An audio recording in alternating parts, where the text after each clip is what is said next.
네, 묵상 간증 혈기로 가득한 이방인입니다. 학창 시절에 저는 성적이 떨어져서 아버지께 불려가 혼난 적이 있습니다.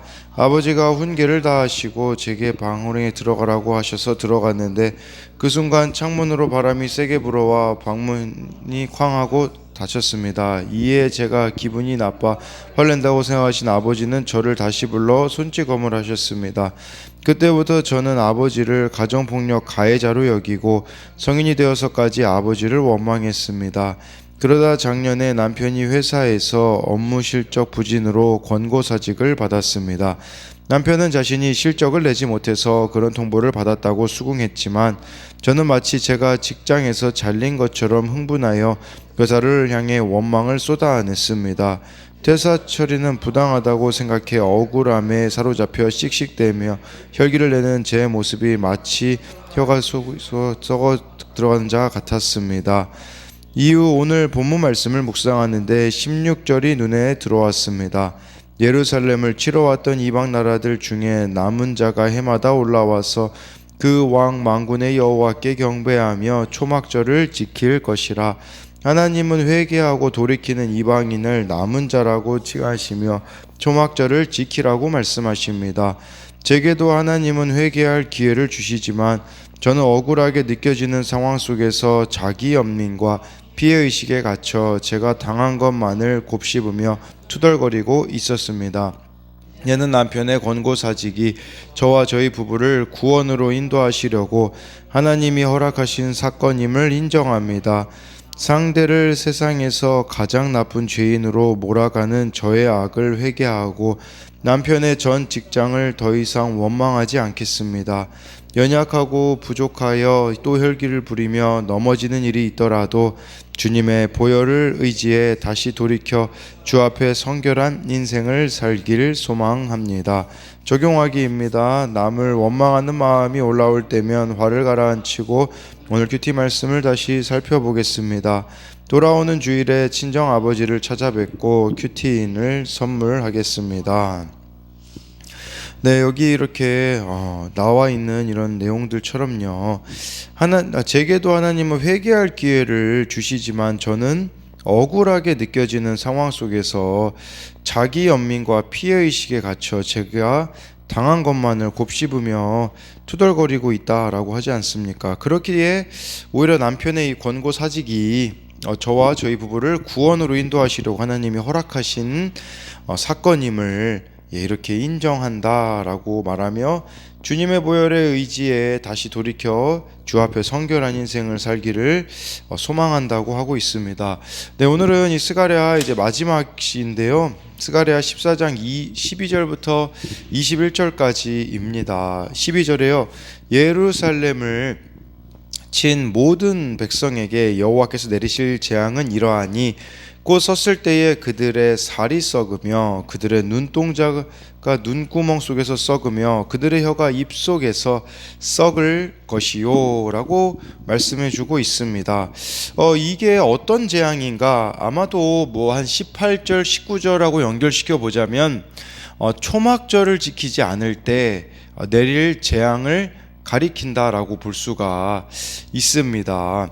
그랬을 때 여기 보니까요, 서 있기도 하고 눈구멍도 있고 입도 있지만 그 안에 보면요, 살은 썩어 들어가고 있고 눈동자도 썩고 입도 이렇게 썩는다라고 12절에 보면 말씀해 주고 있잖아요. 즉 겉보기에는 모든 것을 갖추었지만 실제로는요, 그 안에 있어야 할 것들이 썩고 있음을 이야기해 주고 있는 것이죠. 여러분, 이것은 예수님을 안 믿는 사람의 모습이라고 볼 수 있습니다. 겉은 멀쩡합니다. 근데 속은 썩어 들어가는 거예요. 더 구체적으로 말씀드리자면 예수님을 믿지 않는 자들의 마음에는요, 평안이 사라지기 때문에 선 자리에서 살이 썩는 것 같은 이런 고통을 맛본다고 할 수 있겠죠. 이것은 지옥을 미리 맛본다고 할 수 있습니다. 요한복음에 보면요, 요한복음은 마태, 마가, 누가복음하고는 약간 관점이 다르거든요. 뭐가 다르냐면 이 심판에 대해서 요한복음은 현재형으로 기록이 되어 있어요. 무슨 말이냐? 마태, 마가, 누가는 심판은 마치 죽고 나서 우리가 천국과 지옥으로 당하는 것으로 알고 있으나 요한복음에서는요, 현재 내가 예수님 믿지 않는 그 상태가 이미 심판의 상태라는 것이에요. 그게 바로 지금 이 12절의 말씀과 동일하다라고 볼 수가 있는 것이겠죠.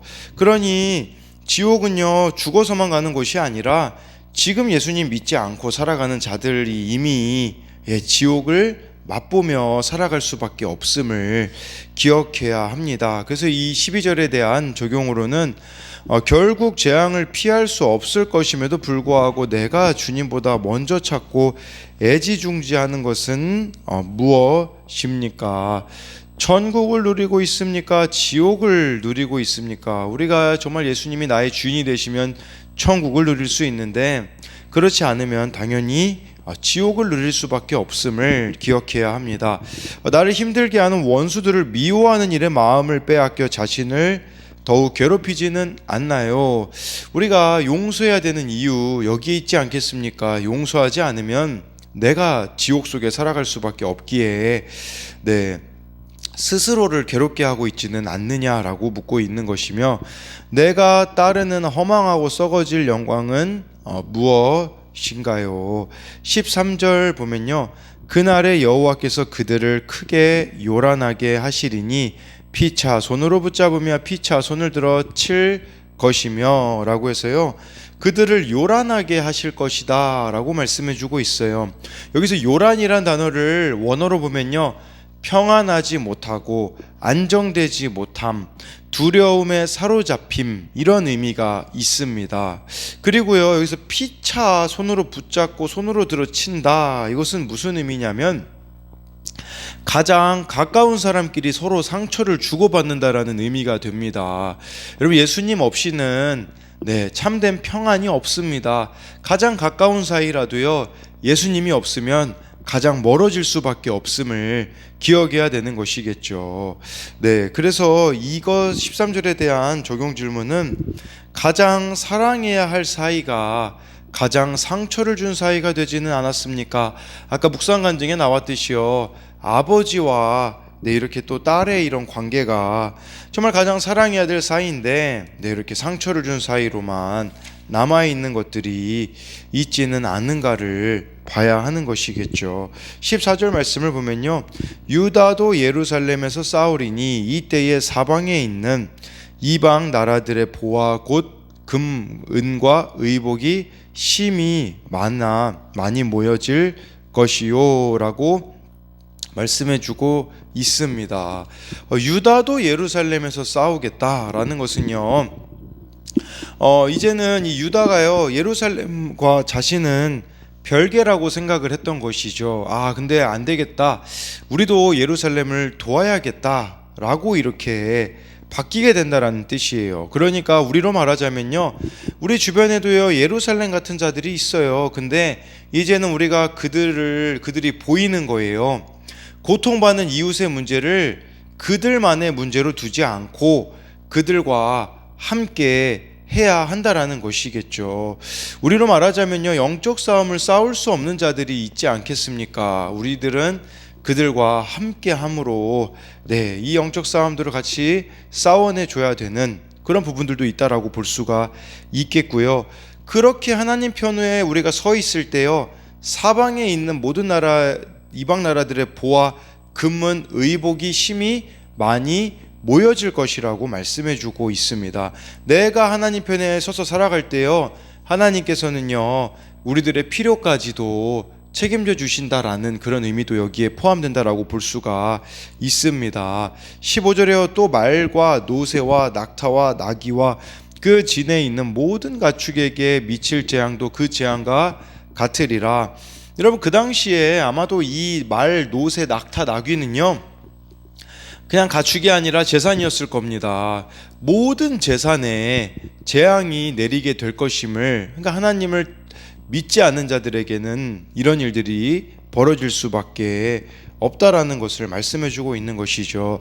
그런 의미로 보자면요, 요나가 그 니느웨로 가가지고 회개를 촉구했을 때요, 그 가축들까지도 회개를 시키거든요. 저는 이 말씀과도 좀 연결되어 있지 않을까 생각을 해보게 됩니다. 정말 이 회개라는 거, 자기 짐승까지도 니느웨 사람들이 이렇게 회개의 자리로 나아가게 하였었던, 그러니까 이렇게 짐승까지 했다라는 것 자체가 사실 모든 영역에 있어서 회개하고 돌이키는 것이 있었다라고 볼 수 있지 않겠습니까? 16절에요. 예루살렘을 치러 왔던 이방 나라들 중에 남은 자가 해마다 올라와서 그 왕 만군의 여호와께 경배하며 초막절을 지킬 것이라. 이방 나라들 중에 남은 자가 있대요. 이들은 우리로 말하자면 예수님께 돌아오는 자들이 있다라는 것입니다. 우리 생각에는 도저히 예수님 안 믿을 것 같은 사람이 예수님을 믿게 된다라는 거예요. 그게 바로 여호와께 경배하고 초막절을 지킬 거라고 말씀해주고 있는 것이겠죠. 이 초막절이 어떤 절기였습니까? 40년 광야 생활에 함께 하신 하나님을 기억하는 절기 아니겠습니까? 그런 관점으로 보자면요, 어떤 사람이 예수님 믿겠습니까? 어떤 사람이 초막절 지키겠습니까? 광야를 경험한 인생이 초막절을 지키게 되는 것이에요. 그러니까 정말 인생의 그 광야 극심함을 겪은 사람들이요, 하나님께 돌아와 가지고요, 이 초막절을 이 내 인생 가운데 하나님이 함께 하셨구나를 깨닫고 돌이키게 되어지는 일들이 일어난다라는 거죠. 이런 관점으로 보자면요, 이 초막절을 지키기 위해 필요한 것은요, 인생의 광야를 경험하는 것입니다. 이 광야에서 죽어지는 경험이 없으면요, 하나님의 백성이 될 수 없는 것이죠. 세상에 대하여 죽고 나 자신에 대해서 죽는 경험을 해야, 이 초막절 지킨다라는 것은 또 그런 의미도 있어요.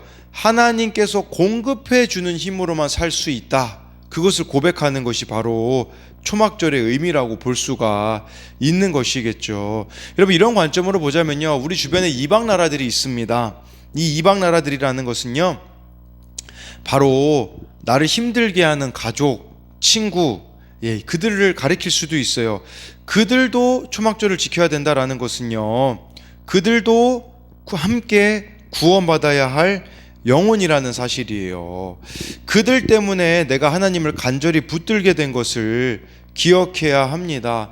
나를 힘들게 한 원수, 내가 구원 받도록 수고한 공로자로 인정하는 것이 이 세상이 이기지 못하는 믿음이다라고 볼 수가 있는 것이죠.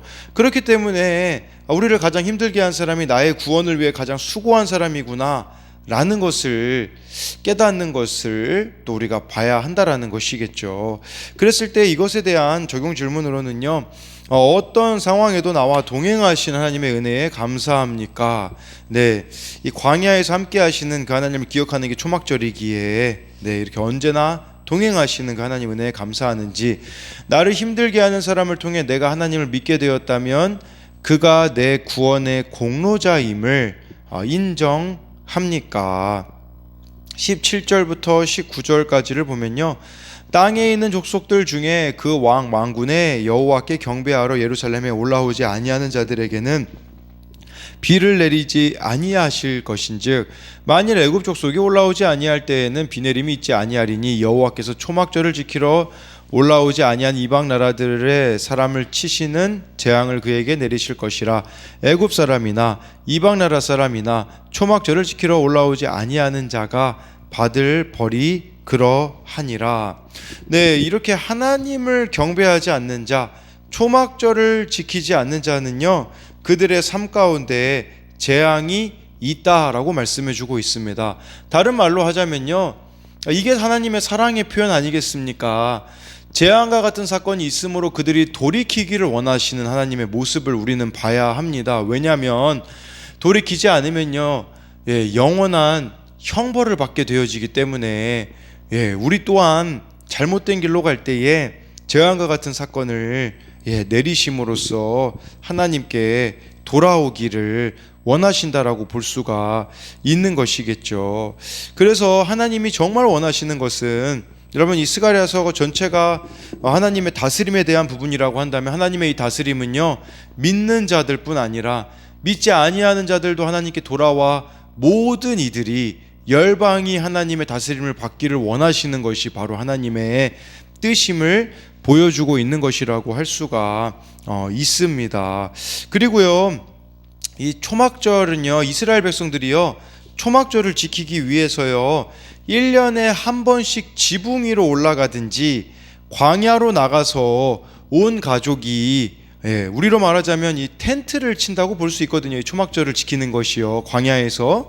그래서 하나님 앞에 새롭게 은혜 받는 기간을 가졌다고 합니다. 그러니까 이 초막절 지킨다라는 것은 은혜 받는, 새롭게 은혜 받는 무언가가 우리들에게 있어야 된다라는 의미도 될 수가 있거든요. 그래서 이것에 대한 적용 질문으로는요, 내가 하나님께 돌아가는데 가장 방해되는 것은 무엇입니까? 아마 이들에게 있어서는 농사 짓는 것이 아니었겠습니까? 자신의 소유, 그래서 하나님께서 비를 내리지 않는다라는 것이 17절에 보면 나와 있는 것, 그것이겠죠. 또 한 가지는요, 하나님 앞에 새롭게 은혜 받기 위해 할 수 있는 작은 순종은 무엇입니까? 여러분, 이 초막절이 새로운 은혜를 받는다라는 의미가 있다면, 저 같은 경우는요, 이 큐티를 전날 준비하는 거, 전날 오전에 준비하는 거, 이거 한 지금 3일 습관 들이고 있거든요. 정말 은혜롭더라고요. 그러니까 우리들의 삶에 지금 방치되고 있는 것들이 있거든요. 그거 조금만 바꾸면 새로운 은혜를 받을 수 있거든요. 그래서 내가 조그만하게 바꿔내야 되는 하나님의 은혜가 임할 수 있는 그것이 무엇이 있는지를 묻고 있는 것입니다. 20절에요. 그날에는 말 방울에까지 여호와께 성결이라 기록될 것이라. 여호와의 전에 있는 모든 솥이 제단 앞 주발과 다름이 없을 것이니. 이 여호와께 성결이라는 것은요, 대제사장 머리에 둘렀을 때 쓰여진 글자 아닙니까? 근데 그게요, 말 방울에까지 쓰인대요. 말 방울이라는 것은요, 이게 막 실제로 말을 말하는 거거든요. 동물, 그 말의 방울은요, 이게 액세서리에 불과합니다. 말에게 있어서는 그렇게 중요한 게 아닙니다. 그러니까 그런 하찮은 데까지 여호와께 성결이다라고 기록이 되어진다라는 것은요, 그러니까 모든 것이 거룩하게 구별되어진다라는 것을 뜻하는 것입니다. 그러니 여러분, 이 성결, 이 거룩이요, 우리들의 삶에까지 가야 한다라는 것을 말씀해주고 있는 것이겠죠. 그래서 이 20절에 대한 적용 질문으로는요, 눈에 보이는 조건으로는 내세울 것 하나 없는 죄인이지만 내가 여호와께 성결이라 기록된 인생임을 믿습니까? 내가 성결해야 하는 영역은 무엇이 있습니까? 이 말 방울, 사소한 것에도 우리가 이 거룩에 대하여서 타협하고 있는 것이 있을 수 있습니다. 그렇기에 정말 내가 타협하고 있는 그 행동을 하면 이 거룩이 우리들 가운데 정말 방해를 받는데도 내가 지금 또 방치하고 있는 것들이 무엇이 있는가를 봐야 한다는 것이겠죠. 21절에요. 예루살렘과 유다의 모든 솥이 만군의 여호와의 성물이 될 것인즉 제사 드리는 자가 와서 이 솥을 가져다가 그것으로 고기를 삶으리라. 그날에는 만군의 여호와의 전에 가나안 사람이 다시 있지 아니하리라. 이 21절 말씀도요, 20절하고 동일합니다. 그래서 예루살렘 유다의 모든 솥이 하나님의 성물이 될 거라고 말씀해주고 있는 것이겠죠. 그러니까 일상에서 쓰이는 이 솥도 거룩해진다라는 뜻이거든요. 근데 여러분, 이 거룩해지는 것은요, 다른 게 아닙니다. 사람이 거룩해지면 다 그렇게 될 수밖에 없는 겁니다. 그러니까 내가 거룩한 삶을 살면요, 일상도 거룩해질 수밖에 없음을 뜻하는 건데, 근데 문제는 무엇이냐면 많은 지금 그리스도인들이 이게 되어지지 않아요. 마치 이 거룩은 예배당 안에서만 이루어지는 것 같은 척을 합니다. 그러나 실제 삶의 자리로 돌아가면요, 자기 본성대로 살아가는 사람들이 그냥 말씀 없이 살아가면요, 사실 그냥 본성대로 살아가는 거와 똑같다라고 볼 수가 있는 것이에요. 하나님 앞에서 내 모습을 보지 못하면요, 그렇게 될 수밖에 없음을 우리는 기억해야 된다라는 것이겠죠. 그래서 이 21절의 말씀은 예배자로 살아가라, 이런 의미가 아니겠습니까? 그러니까 예배 드리는 것을 넘어 예배자로 하루하루 이렇게 살아가라는 의미가 되는 것이겠죠. 그렇게 여러분들이 예배자로 살면요, 어떻게 되는 줄 아십니까? 21절 후반절에 여호와의 전에 가나안 사람이 다시 있지 아니하리라 라고 이렇게 말씀해주고 있는 것이죠. 무슨 말이겠습니까? 가나안 사람은 이스라엘에게 있어서는 적대적인 사람이 아니겠습니까? 여러분, 우리들의 인생의 원수가 사라진다라는 뜻입니다. 정말 내가 그 사람을 구원의 대상으로 보기에 더 이상 어떤 개인적인 감정이나 그것에 매이지 않게 되어지는, 이게 바로 일상의 거룩 아니겠습니까? 주님의 마음으로, 주님의 시선으로 다른 사람을 바라보기에 가나안 사람이 존재하지 않는 자가 되어줄 수 있다라고 이렇게 말씀해주고 있기에, 정말 오늘 이 말씀을 통하여서 일상의 거룩을 회복하는 저와 여러분들이 되기를 소망합니다.